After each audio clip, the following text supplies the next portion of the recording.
Hello my friends, and welcome back to my channel, and welcome back to another pantry challenge video. So today, myself and Kim and Sandy and Edie, they're linked below, are bringing to you a pantry staple that you can make yourself. Meaning a mix, a dressing, something that you can make at home and not have to buy. Now, if you watch my channel, you know I pretty much do it all from scratch. So for me, this wasn't too much of a challenge. It was just trying to figure out what I haven't shown you before. And I think I've probably shown you this before, but that's okay. It bears repeating. So what I'm going to be making for you is homemade Bisquick. I don't use a ton of Bisquick, but I have a couple recipes that I do like to use it for, especially in the summer. I have like some impossible pies. I have an impossible cheeseburger pie that's a Bisquick base. I have a vegetable called, what's that called? Garden bake that is a Bisquick base. And if you look at the Bisquick box, it's bioengineered ingredients, and it's a lot of crap you don't need in there because it's really just a few simple ingredients. Now with the homemade Bisquick, you do need to keep it in the refrigerator because it is fresh ingredients, and it lasts about 6 months in the fridge. And you can use it cup by cup, measure by measure, if you have a recipe that uses Bisquick. Another thing we like to make with it is those Red Lobster Cheddar Bay biscuits. So there's a lot of things that you can do with it. And if you don't use it a lot, it's nice not having to buy that big box at the store and then potentially have it go bad, plus all the preservatives and stuff that are in it. So it's really easy to do. We're gonna make up some Bisquick, and I do have a little bonus mix for you on the end because we are having barbecued ribs tonight, and I was out of dry barbecue rub, so I mixed some of that up for you as well. So let's get started on making our Bisquick. We're gonna get started on our Bisquick, but I'm gonna tell you right off the bat, I am having the recipe for 2 reasons. Number 1, I already have some in my fridge. And number 2, we are in pantry challenge, and I am probably gonna run out of all-purpose flour, and I am probably gonna run out of butter. And a full recipe of this takes a lot of both, and I don't wanna run out. So I am going to have this recipe. There's my little disclaimer. So all the measurements I'm saying are half.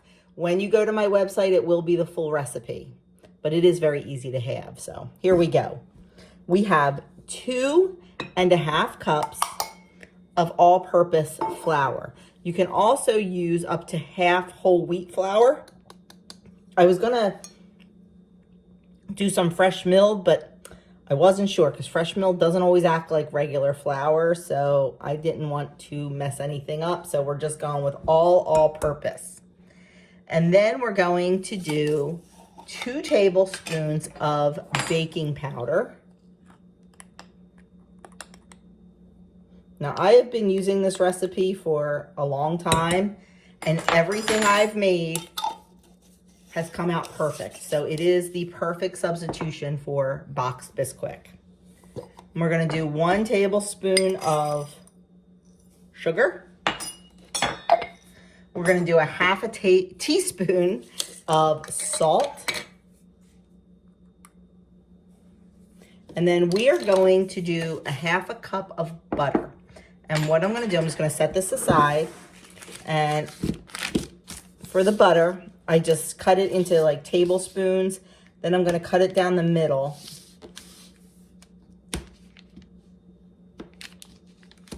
And then I'm gonna cut it again. I just want like little pieces, because I think it's easier to incorporate that way, and it is cold butter.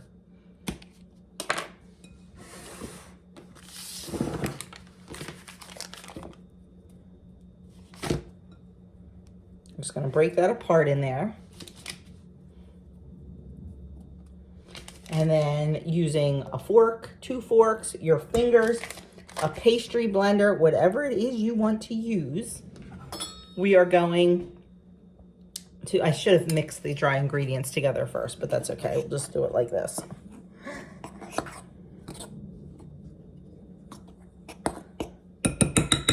Now we're going to use a pastry blender, and we are just going to cut in all that butter until our Bisquick is crumbly. Now, you just have to be patient. My pastry cutter the handle's loose. So this is not going as smoothly as I hoped. Having to hold the handle in place. And then just clean it off and start again. If you do not have a pastry blender, like I said, a fork works well and your fingers work too. See, this was a little soft, so it's because I had it out while I was getting ready and doing an intro and all that. So, like I said, you can also take your fingers and break up the butter like that. And just keep breaking it up until the butter is incorporated. It is not going to be, you don't want a dough like a pie crust. You want flour, but you just don't want big chunks of butter. You want it, you know, little tiny gravel size. This is definitely easier right now than the pastry cutter since the butter's a little bit softer. So I'm just going to keep doing this probably for a few minutes until I like the way it's incorporated. Just like you're playing in the sand on the beach. I'm going to go finish this off and then I'll show you what it looks like. So there is our Bisquick. These, like if you see some big pieces, that's just flour. That's not big chunks of butter. It's actually very, very nice texture and pretty perfect if I do say so myself.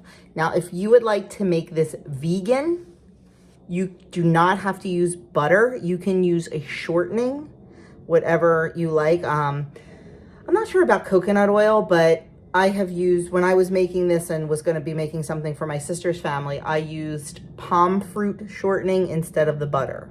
And it worked very, very well. You could also use Crisco if you like to use that. You definitely don't have to use butter, but I prefer butter. I prefer the taste and just a little bit more natural. So why don't we take some of this Bisquick and let's make a half a batch of the Copycat Red Lobster Cheddar Garlic Biscuits. So to store our Bisquick, we are just going to store it. You just want to store it in an airtight container in the refrigerator. I'm just going to use a canning jar.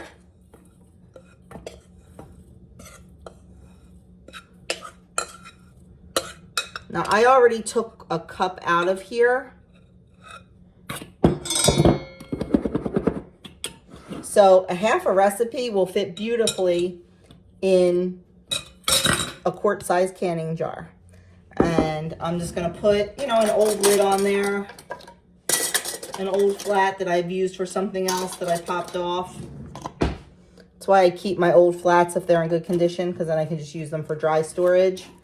Put the ring on, and I like to write the date on top of when I made it, or I write used by and I go 6 months from now, and then store it in the fridge, and that's it.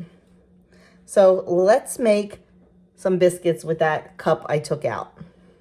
Okay, to make our biscuits, I'm having this recipe because I don't need 9 biscuits. It's just the 4 of us tonight, so I'm just gonna have it. I have 1 cup of our Bisquick. Then I have 6 tablespoons of milk. When I link this recipe, it will be the full recipe. I'm not going to put it on my website. I'll link it to the recipe that I used. And then we have our garlic powder. Now, I am not having the garlic powder because I want them garlicky. Really want to taste that garlic. And then our shredded cheese. And we're just going to mix that up.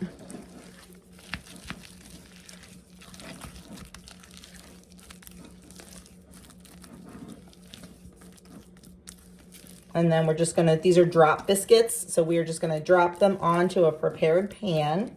I just have a little tiny round Pampered Chef stone that I put a piece of parchment paper on. Generally with the stones, I don't need parchment paper, but I did it. And I'm going to use my scoop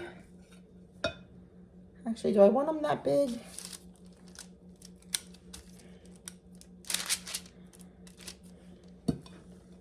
I just want to get 4 of them out of here at least. 1 for everyone. Oh yeah, that's fine.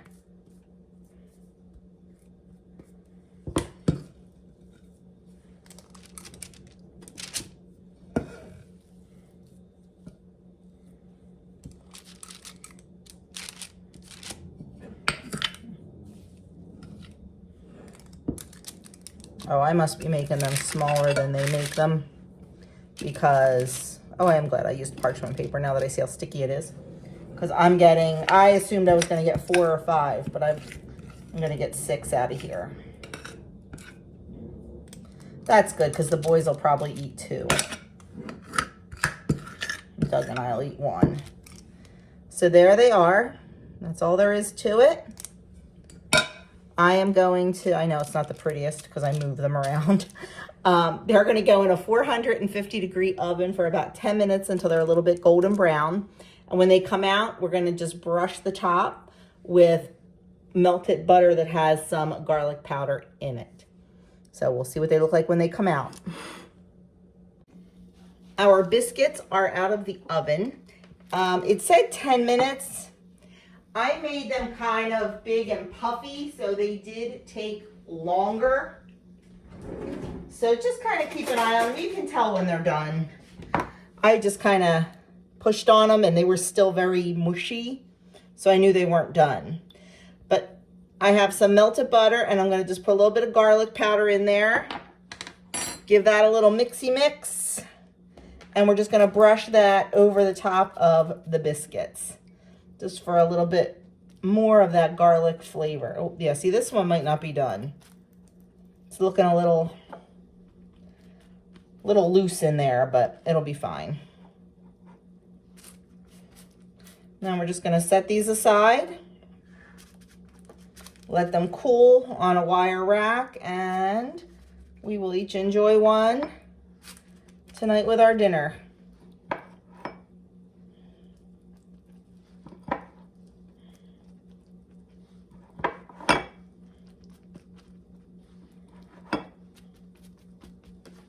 There we go. Our biscuits with our homemade Bisquick. Okay, I thought I would throw in a bonus mix in there for you because this is something we use a lot when we grill outside and when I make my ribs. So it is a dry barbecue rub, and as you can see, it's empty. And I need some because we are having ribs. I'm going to mix it right in my little jar. No need to make a bowl dirty. It can be done right in here. Not sure if you can see, but I have lots and lots of spices out. This does take a lot of different spices. The only thing I am missing is kosher salt, and it's Pantry Challenge, so I'm not going to buy it. So I'm just going to use my regular Redmond's real salt. I'm just going to use a little bit less. So we're going to start with our thyme. We need 1 tablespoon of ground thyme. I'm really not sure this is ground, but it works. It's fine. We need oregano, another tablespoon.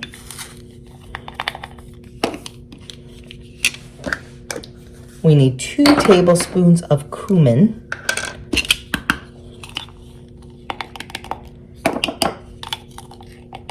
I'm not a big cumin fan, so I'm going to go a little bit less on that. Then we need 3 tablespoons of smoked paprika. Maybe it wasn't a good idea to do it in here. I thought for sure I'd have a ton of extra room, but maybe not. And make sure that you are using smoked paprika, not regular Spanish paprika. We're going to need a tablespoon of onion salt.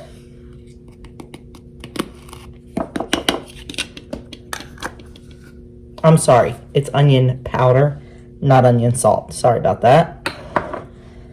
Then we're going to need 2 tablespoons of garlic powder.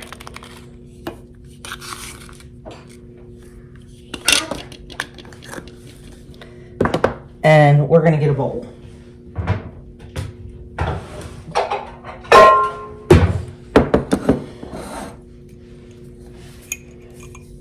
So that didn't go as planned.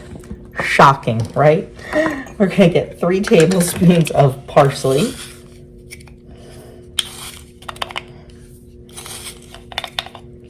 I don't remember this making so much. It's been a while since I made it because, well, I guess it did make a lot because it lasted. I'm gonna pull back on the full tablespoon of salt a little bit and go about 2 teaspoons. Then we're gonna do 1 tablespoon of dry mustard. If there's something you like more than another, put it in. If there's something you don't like, leave it out. That's the great thing about making mixes at home. Number one, you know what's in them. And all that's in this is spices. I'm gonna pull back on the pepper a little bit. It's 1 teaspoon, 1.5 teaspoon. I'm only doing 1 teaspoon. And then this is optional, the cayenne pepper, 1/2 teaspoon. I am going less than 1/8 teaspoon. We're gonna give this a mix.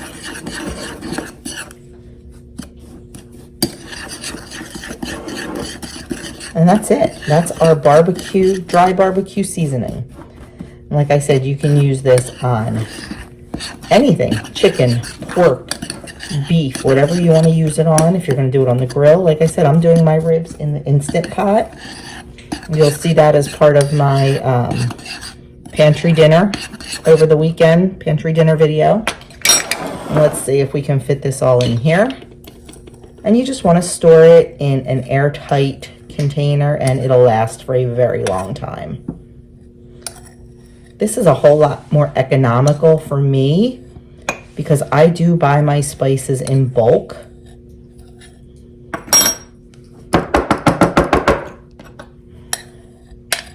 We're gonna fit. It's okay if it doesn't fit because like I said, I am going to be using this later, so I'm not worried about that lid going all the way on right now. But there is our, oh, there we go. Fits perfectly. Our barbecue rub. So friends, that is it for my homemade convenience food with the extra bonuses thrown in there. I hope you enjoyed it. Let me know down below if you've ever made homemade Bisquick. Let me know if you even use Bisquick for anything. Like I said, I have those couple of like impossible pies that I love to make, and I definitely like having the homemade Bisquick better than the box stuff. So thanks again for watching, and don't forget to go check out Sandy and Edie and Kim. Their links are down in the description box below, and see what they are making for you.